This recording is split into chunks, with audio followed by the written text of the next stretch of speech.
ኖት አደረገው እኮ ቶሎ ጥያቄ እንደዚህ ነው እንዴ? ሳላ እንደዚህ የሚል ጥያቄ ነበረኝ ነው እንጂ ቅድም የዛሬ 3 ዓመት በዚህ ገብተህ በዚህ ቆይ አንዴ ቆይ ኢየሱስ ያድናል አለ። ጥያቄ ናት። ቆይ አንዴ እሱን እንጠብቀው። እሱ ካልመጣ ኢየሱስ የምትባለው ቶሎ ወይ አለው ይሰማል። እባክህ ስልክ ገብቶብኝ ነው እየጠየቅኩ እኮ ነው። አንተ ያልከውን ነው ያወጣኸውን እየጠየቅኩ ነው። ደግሜ ትናንት እንደዛ ብለህ ጠዋት እንደዛ ብለህ ያልክ እኮ ነው። አዎ ኢየሱስ በገዛ አፉ ነብይ ነኝ ብሏል የሚለውን ተቀብለሃል? ኢየሱስ ክርስቶስ የእግዚአብሔር ልጅ እንደሆነ ከአፉ የተናገረውን ትቀበላለህ ወይ ነው እኔ ዋና ጥያቄ። ምን ማለት ነው? የሚያስተራርቁት ብፁዓን ናቸው የእግዚአብሔር ልጆች ይባላሉና በሚለው ሴንስ ከሆነ እቀበላለሁ። ግን ሕያው የእግዚአብሔር ልጅ እንደሆነ ታምናለህ? አላምንም። ነገር ግን ጥንት ዘመን ሰዎች የእግዚአብሔር ልጅ የሚለውን ስያሜ ይቀበሉ ነበር፣ ይጠቀሙ ነበር፣ ነቢያቱም ይጠቀሙ ነበር፣ ህዝቦችም ይጠቀሙ። በዛ ሴንስ ከሆነ እቀበላለሁ። እሺ መምህርና ጌታ ደረጃ የሚለውን እሱ ፍጡር ስለሆነ አልቀበለም። ጌታ ማለት አለቃ ስልጣን ስለሆነ ልክ ዮሴፍ ጌታ እንደተባለው እሱም ጌታ እንደሆነ አምናለሁ። ዮሴፍ ጌታ ተብሎ መቼስ ኢየሱስ ጌታ ተባለ። መጽሐፍ ቅዱሳችን ላይ ግን አሁን መምህርና ጌታ ትሉኛላችሁ የሚለው ሰርን አይደለም የተጠቀመው ሎርድ የሚለው ነው። በነገራችን ልንገርህ፣ ቆይ ሌሎችም ነቢያት ሎርድ የሚለው ቃል ይመጣላቸዋል። እኔ ያሳያለሁ ከፈለክ። እሺ ለምሳሌ ከመጽሐፍ ቅዱስ ጌታ የተባለ ሰው ጥራልኝ። አምላክ ዮሴፍ ምኑ ላይ አውጣኝ። ዮሴፍ አምላክም የተባለም አለ። ስለ አምላክ አይደለም ስለ ጌታ ነው ያልኩት። ጌታ ሎርድ። እሺ ኧረ እሺ ችግር የለውም። ሎርድ ጌታም ያደርገዋል። ኧረ ተረጋጋ እንደ ይመጣልሃል። ጥቅሱን ታስታውሳለህ ቡኪ? ጌታም ያደርገዋል በእስራኤል ላይ የሚለው። እሺ አንዴ ታገሰኝ። እሺ ምን አልከኝ? ጌታም ያደርገዋል የሚለው ነው ስለ እንትና የተናገረው ስለ ዮሴፍ የተናገረው ጥቅስ እንትን ዘፍጥረት ምዕራፍ 45 ላይ የሚገኝ 45 ኦኬ። ዘፍጥረት ምዕራፍ 45 ቁጥር ስንት ላይ? 45 ኦኬ አግኝቼዋለሁ።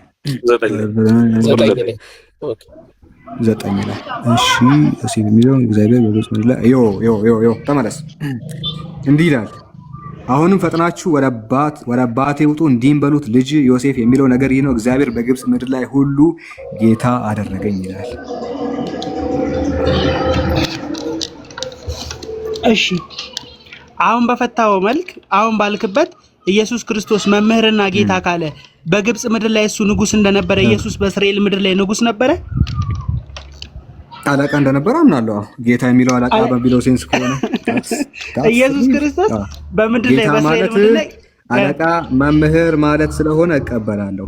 ጌታ ማለት ኢየሱስ ክርስቶስ ሰዎች ነው። 20 ሰዎች መጽሐፍ ቅዱስ አዳምጠኝ። መጽሐፍ ቅዱስ ላይ ኢየሱስን ጨምሮ አልኩ። መጽሐፍ ቅዱስ ላይ ኢየሱስን ጨምሮ አዳምጠኝ። መጽሐፍ ቅዱስ ላይ ኢየሱስ ያንተ አምላክ የምትለውን አካል ጨምሮ በጣም ብዙ ሰዎች ጌታ ይባላሉ። አብርሃም ጌታ ነው። ዮሴፍ ጌታ ነው። ሙሴ ጌታ ነው። ጌታ ብለዋለች ሳራ ራሱ። እነ ሳኦል ጌታ ናቸው። እነ ዳዊት ጌታ ናቸው። አዳምጠኝ። ሰለሞን ጌታ ነው። ያንተ መጽሐፍ ላይ በጣም ብዙ ሰዎች ጌታ ናቸውና ከነሱ መካከል ኢየሱስ አንዱ ነው። ኢየሱስ ምን ያንስበታል ጌታ ሊባል ከነሱ አሁን ልቀጥል? ልቀጥል? ጥያቄ ልቀጥል? ከየት ነው ያመጣው ታውቃለህ? ስማ ጌትነቱን ከየት ነው ያመጣው ኢየሱስ?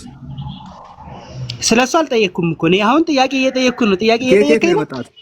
እሷ ራሱ በነገራችን ላይ የሚገርመው እኮ ኢየሱስ ወድናል። ምን መሰለህ ጌትነቷ ራሱ ተቀብሎ ነው አሁን ያወጣውን ጥያቄ እሷ ራሱ አልኩ እኮ የሐዋርያት ሥራ እሷ ራሱ የምታሳዝነው የኢየሱስ ጌትነት የምታሳዝነውን ፓርት ልንገርህ። የኢየሱስ ጌትነት የምታሳዝነው እሷ ራሱ ተቀብሎ እኮ ነው ያመጣው። የሐዋርያት ሥራ ምዕራፍ 2 ይመስለኛል ወደ መጨረሻው አካባቢ ምዕራፍ 2 ይሄው ነው። ሳላ እያበሸከኝ ነው እየመለስክልኝ ነው ቃሉንና ወላሂ አይደለም የሐዋርያት ሥራ ወላሂ እኮ አሁን እንዳትወጣ አሁን የገባበትን ውጣ። የሐዋርያት ሥራ አልጠየቅኩም። ጠያቂ ነኝ ምዕራፍ 2 እቺ ስለ ሐዋርያት ሥራ በቤቴ አዳምጠኝ። የእግዚአብሔርን ቃል ነው ማነባው። ሚውት አድርጌ ማነባለሁ እኮ ነው። በነገራችን ላይ የኢየሱስ ጌትነት የምታሳዝነው ፓርት እሷ ራሱ ተቀብሎ ነው ያመጣው። የቱ ጋር የሐዋርያት ሥራ ምዕራፍ 2 ቁጥር 30 እሷ ራሱ ተቀብሎ መጥቶ የእስራኤል ሰዎች ሆይ ይህንን ቃል ስሙ፣ ራሳችሁ እንደምታውቁ የናዝሬቱ ኢየሱስ እግዚአብሔር በመካከላችሁ በእርሱ በኩል ባደረገው ተአምራትና ድንቆች ከእናንተ የተገለጠ ሰው ነበር፣ ከእግዚአብሔር ግን ዘንድ የተገለጠ ሰው ነበር ይላል። እግዚአብሔር ጌታም አደረገው ይላል። እንደውም እስቲ ይሄኛው አይደለም 36 ላይ ነው 236 ነው 236 ይሆና 36 ከላይ ያለው ነበር ያነበብኩት። እሺ ከላይ ያለው ተአምሩ እግዚአብሔር እንደሰጠው ነው የሚናገረው። እንዲህ አለ፣ እንግዲህ ይህን እናንተ ሰቅላችሁ የገደላችሁትን አለ።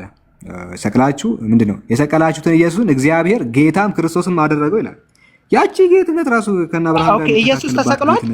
ኢየሱስ ተሰቅሏል። ታዲያ አንዴ አዳምጥ አንድ ጊዜ። አይ ግራ እንዳይገባ አልተሰቀለም የሚል ትምህርት ስላለ መጽሐፍ ቅዱስ ላይ ተሰቅሏል የሚል አለ፣ አልተሰቀለም የሚል አለ። የሚጋጭ ሀሳቦች ስላሉ በቁርአን እሱን እንዳኘዋለን። ምንም ችግር የለውም። አዳምጣኝ። ስለ ስቅለት አይደለም የምናወራው። ተሰቅሏል የሚለው አለ። አዎ አለ። ልክ እነዛው ደግሞ አለመሰቀሉን የሚያመላክቱ በርካታ ጥቅሶች አሉ። እሱ ሌላ ርዕስ ነው። ሶ ያቺ ኢየሱስ ከነ አብርሃም ጋር የሚተካከልባት ጌትነት ራሱ እንዲሁ በስጦታ የመጣች እንጂ ከባህሪው ጌታ ሆኖ አይደለም። እቺን ደግሞ ይዘህ እንደተፎከረ ሳድ ባይዘ ወገናችን ሰው በዚህ ሴንስ ከሆነ ኢየሱስ ጌታ ቢባል ምንም ችግር የለውም። ጠይቃውንም ጥያቄው የምታስተባብለው ነገር አለ እዚህ ላይ አንድ ጥያቄ ጠይቅና እንትን ልበል። ጥቁር ሰው ጨርስና ትቀጥላለህ። ጠብቄ መጥቻለሁ አይደል? እኔ ደግሞ በተራዬ ልጠይቀው። እንደዚህ ነው። እሺ ጠይቅ። እሺ አንተ ደርሰህ እኮ የመጣው በቃ እሺ ቀጥልና፣ እሺ አንተ ቀጥልና እኔ እቀጥላለሁ በኋላ ላይ። እሺ አልቆይም፣ በነገር እንደዛ አልቆይም። አንተ ጨርስ ነው። ጥቁር ሰው አንተ ብዙ ጊዜ ስለጠየቅ እሱ ይጠይቅ። ና ጠይቅ። አንተ መቼ ጠየቅኩ? ና እኮ አልጠየቅኩም። ጥቁር ሰው እሺ ጠይቅ። እሺ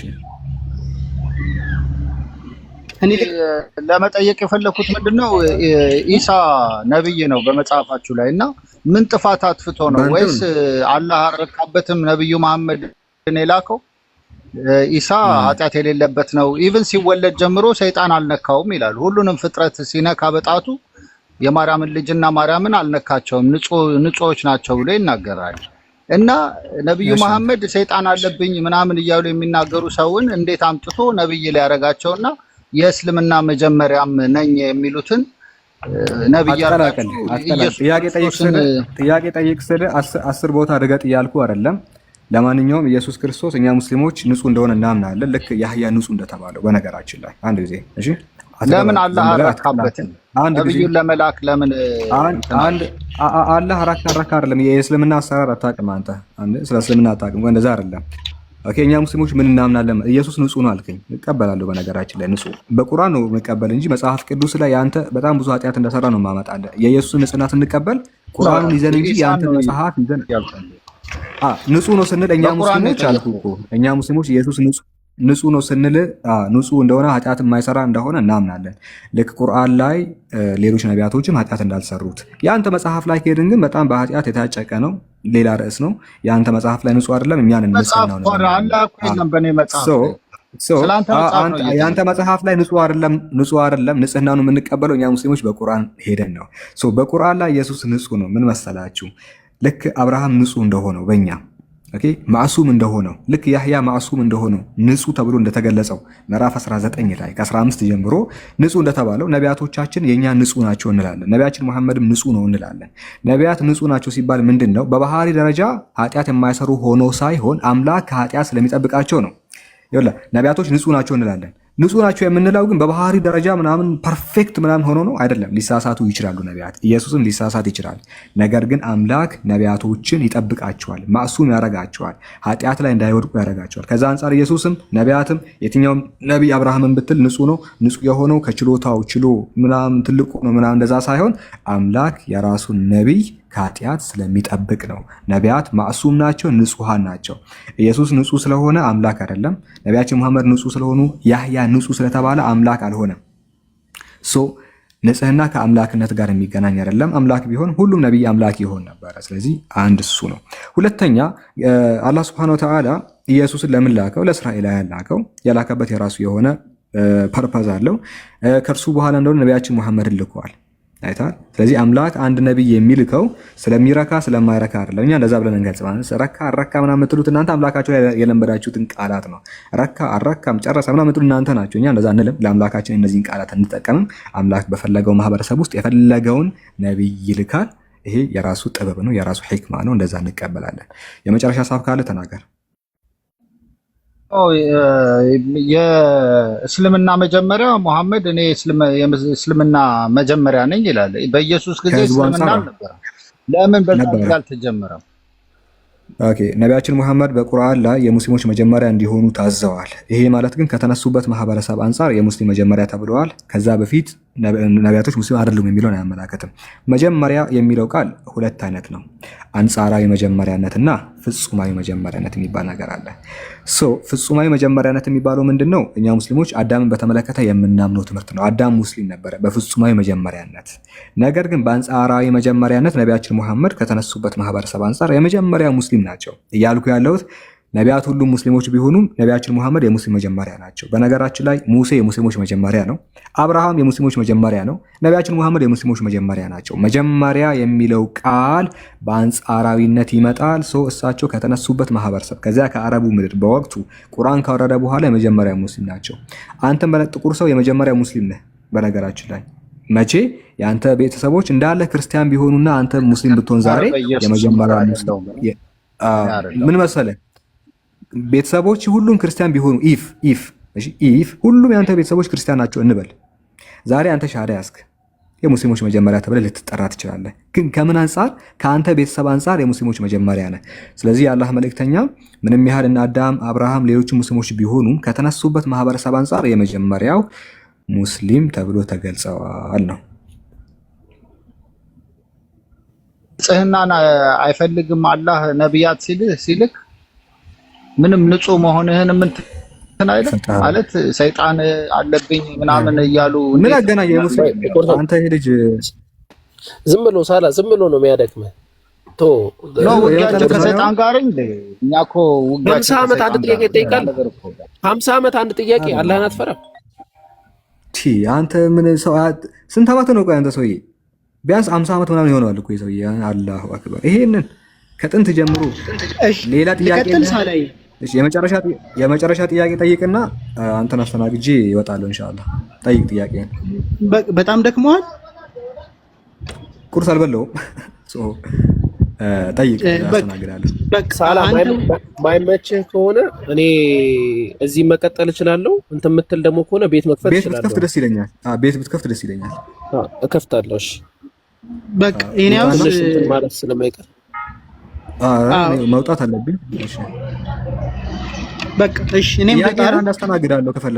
ከፈለክ ማስተናገድ እችላለሁ። እኔ አሁን ብዙ የምጠይቅ ጥያቄ ነበረ። በመጀመሪያ ይርዝማል። ከረዘመ አቡኪ ጋር ነው የምንሄደው። አንተም ይብቃ። ቁርስም ብለህ እኛ ተከትሎ ኢየሱስ እዛ ይምጣ አይሻልም? በቃ አቡኪ ከፈትና ኮስት አስገባዋለሁ። ወደሱ እንሄዳለን። አቡኪ ሲከፍት ንገሩኝ አንድ ጊዜ። ኢየሱስ ወጥቷል። ምን አልከኝ? ተከተለኝና እኔን ተከተለና ረጅም ጥያቄም ካለ እዛ ተከተላለህ። እሱ እንትንም ስላለው ቁርስም ስለበላ መቆየት ይችላል። ማንኑን ነው የምከተለው? እኔን ተከትለህ ትመጣለህ ወይ? ቆይ አንዴ ውረድና እሱን አስገባዋለሁ። እሱ ጋር ኢንቫይት አድርጉኝ። በቃ እሺ፣ በቃ ሰላም፣ መልካም ቀን ይሁንልህ ወንድማችን። እሺ ከበስት ውረድ። እሱን ፖስት ላስገባው። 6 ሰዓት ተኩል ቁርስ ልንበላ ነው ጋይስ። አቡኪን አንድ ጊዜ ኮስት አስገባዋለሁ። አላሁ አክበር። እሺ አቡኪን ኮስት ላስገባው።